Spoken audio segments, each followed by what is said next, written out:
Hey there, welcome back to the final installment of the 4730 Valve Body series. So I've elected to go with a Central Valve Bodies upgraded heavy-duty assembly for this transmission.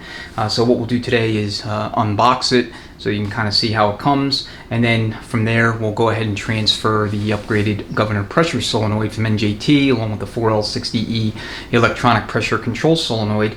Bolt that to the valve body along with the upgraded transducer, and then we also have to transfer the parking rod assembly from the old valve body to this one.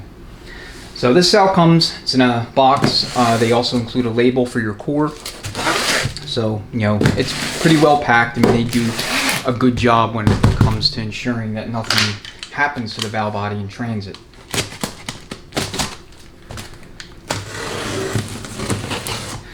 So I've been using Central Valve Bodies products for quite some time now. I think I don't know exactly when they began appearing on the market, but I've been using them since at least 2020. And so I've had a lot of success with their stuff. You know, I've never ever had an issue with anything that they've produced that I've used. And so they sell a variety of drop-in valves, as well as entire control body assemblies, so that you can either remediate an existing valve body, or you can just simply install a new one. Alright, so it looks like they have a little bit of swag in here. Central Valve Bodies Components. Looks like a little catalog of sorts. So this is their contact information. Let's see, this opens or something. Okay, it's just a thick index card, and then of course some stickers and other whatnot. A little flat blade screwdriver. Those are always handy, so pretty cool.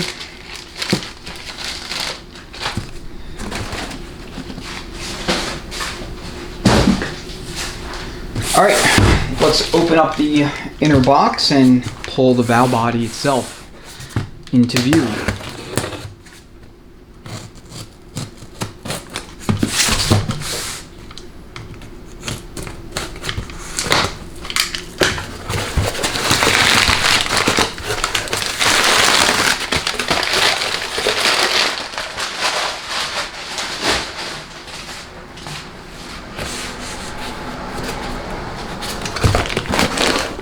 Alright, so it looks like they have some good reinforcement here on the sides.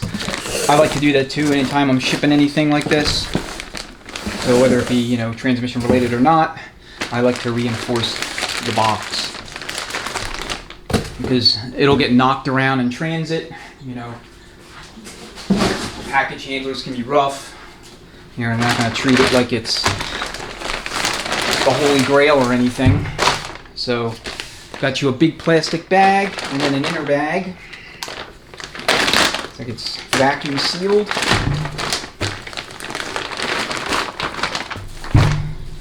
Alright, and then you have the assembly itself, which is wrapped up here in cellophane. Now, Central Valve Bodies flow tests and or dyno tests all of their valve body assemblies. So they use a fluid that is designed to integrate with transmission fluid so that there's no problems. I mean, it just, I guess, meshes or blends, if you will, with transmission fluid, so that, you know, there's no issues regardless of what kind of transmission fluid you're using.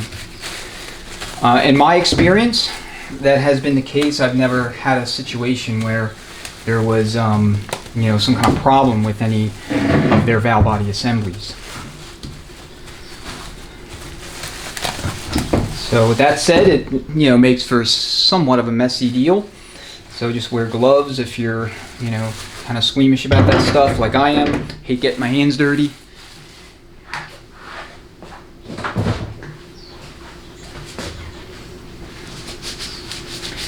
Alright, let's have a look at the valve body just superficially. Alright, so these valve bodies are all basically reman cores that Central Valve Bodies goes through, installs all of their upgraded valving, and then, like I said, they vacuum test it and then they dyno test it to make sure that everything is working as it should. So they installed a brand new harness assembly. So you have your wiring harness and then your overdrive and TCC solenoid complex here.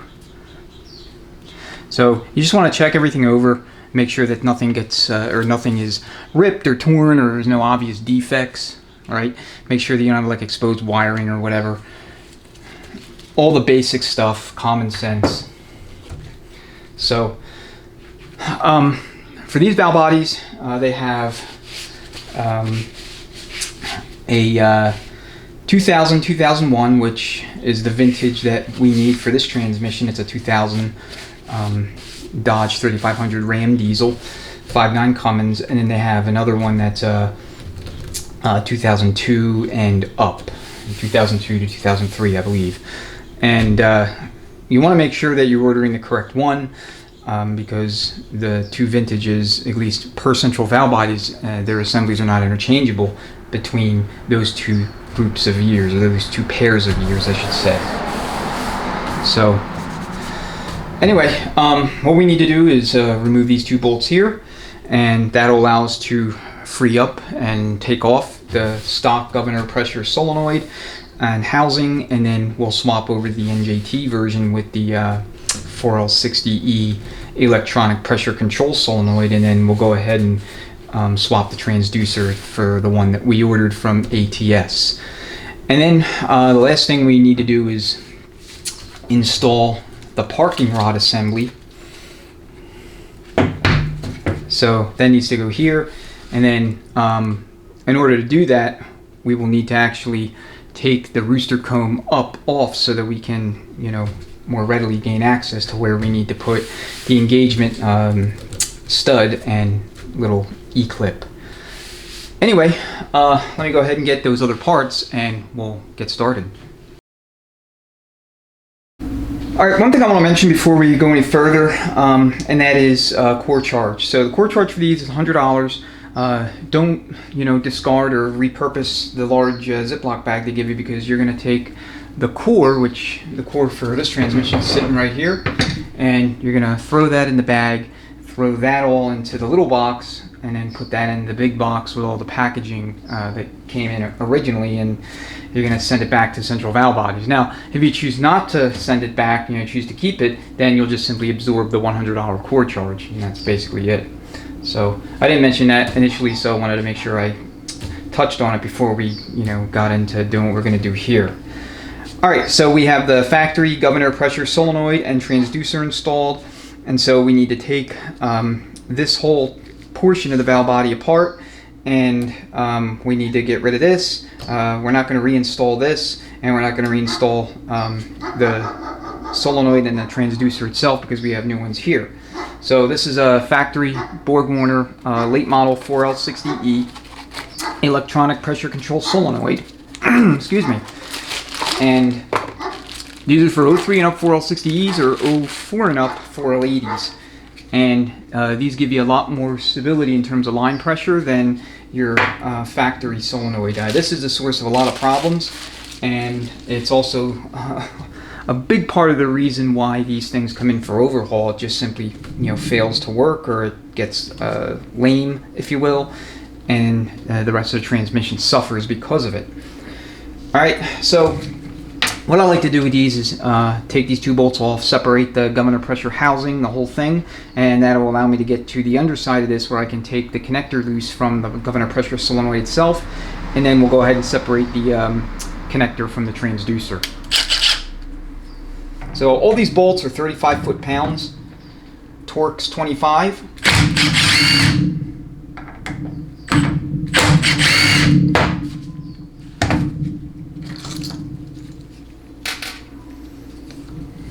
And it just comes off.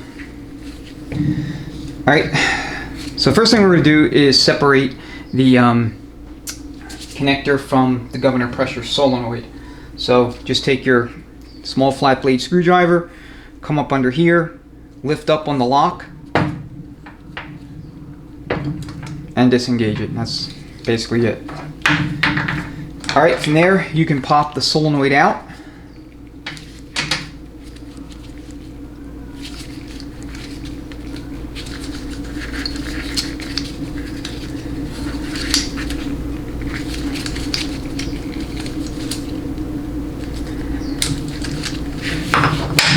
And the retainer plate will come with it. There's 2 O-rings, so those were fighting me and they're brand new. So, alright, then what you need to do is come here, disengage the lock on the red retaining tab, if you will, and push it outward, and then from there you press down on the lock mechanism. That disengages the this thing from the tab on the transducer, and then you can pull it right off. So lift up on the tab in the middle, get it cleared.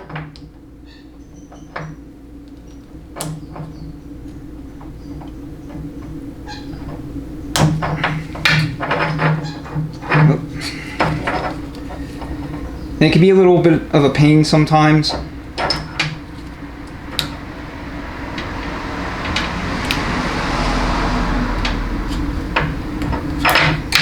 There it goes.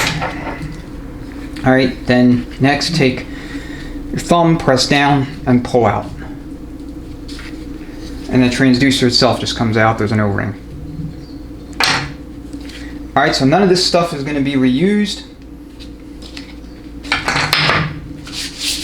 So now we'll go ahead and prep and assemble the DNJ Components billet solenoid block. We have our harness adapter for the governor pressure solenoid, or electronic pressure control solenoid rather. So this will go here, like that, and then your EPC is going to go inboard just like this. Okay. There's 2 O-rings in here. I've already installed them. So what you want to do is just simply lube them up.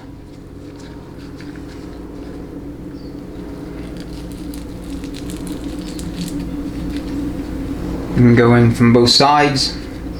Make sure they're ready to receive the EPC.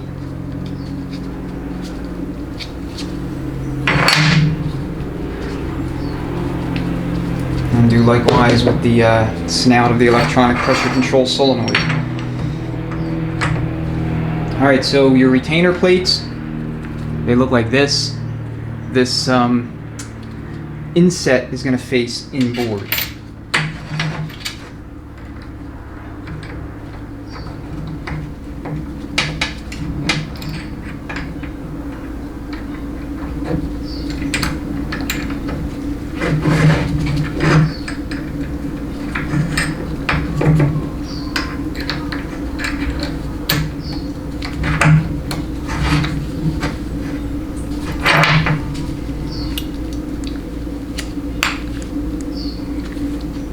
Okay, you're gonna have to like push it in so that your retainer plate is flush with the housing.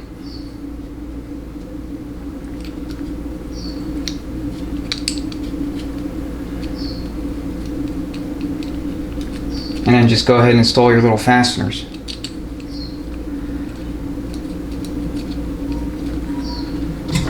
Okay, this is a 3mm hex key.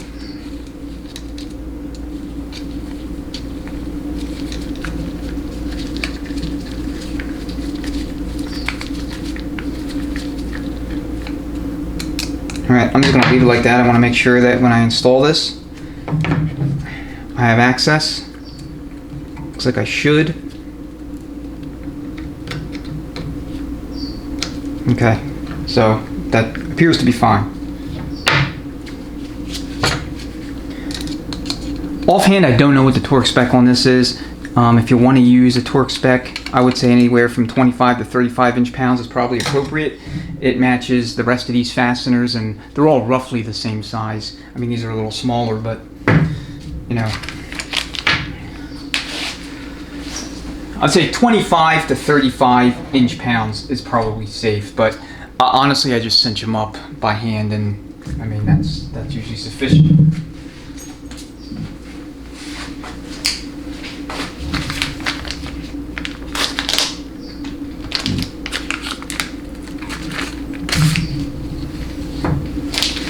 Okay, I think this transducer and the one I took off are identical, so because I have one spare, which is always good. Can't have too many spare parts.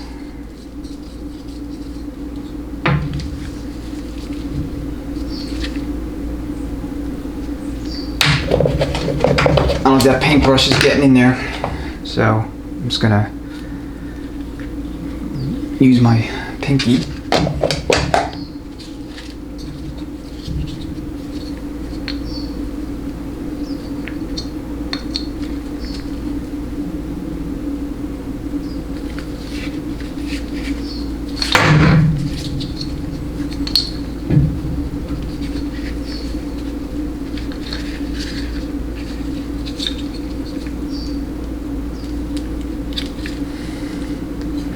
Okay, just be careful with it, you know.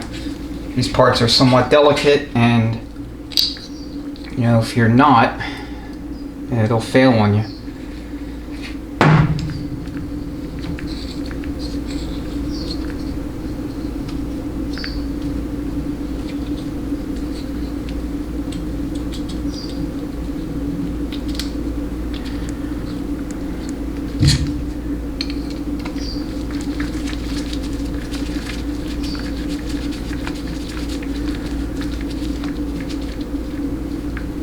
Alright, like I said, I want to trial fit this stuff, make sure everything's good before I go ahead and, you know, finish final assembly. So I'll leave the gasket off for now.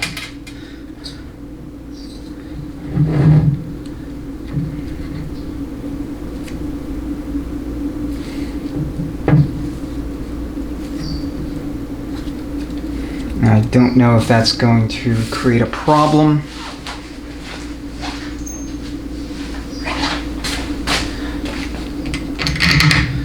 Yeah, that might create a problem. I gotta flip this around. So let me do that. I'll get this oriented correctly, and then we'll proceed. Alright, so I have this oriented in a way that I can get to the bolts. So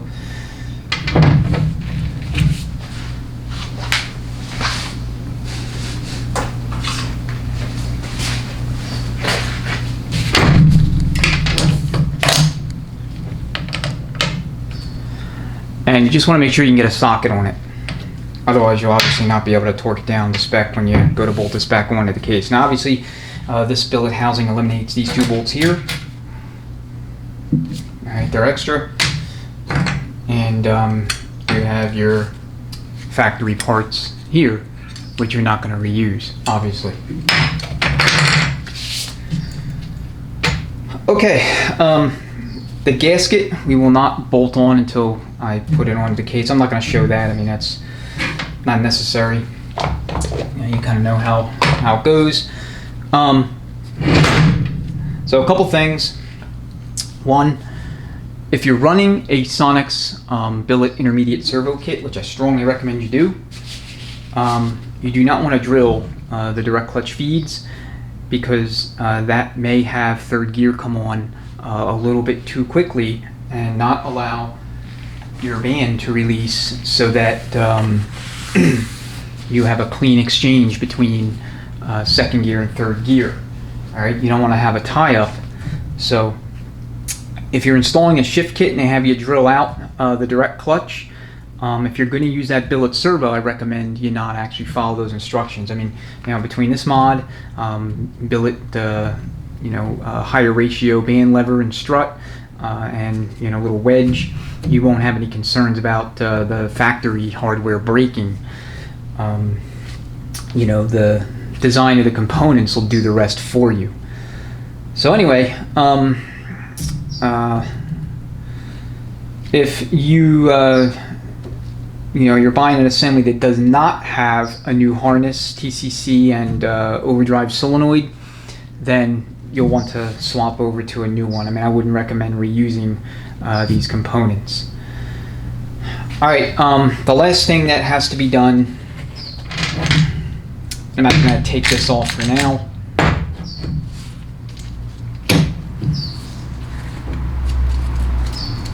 Is to install your rooster cone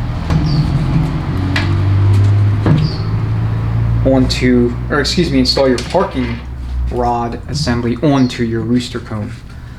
Install your rooster cone onto the parking rod assembly. Alright, so you have this little clip here. This is going to retain it underneath here.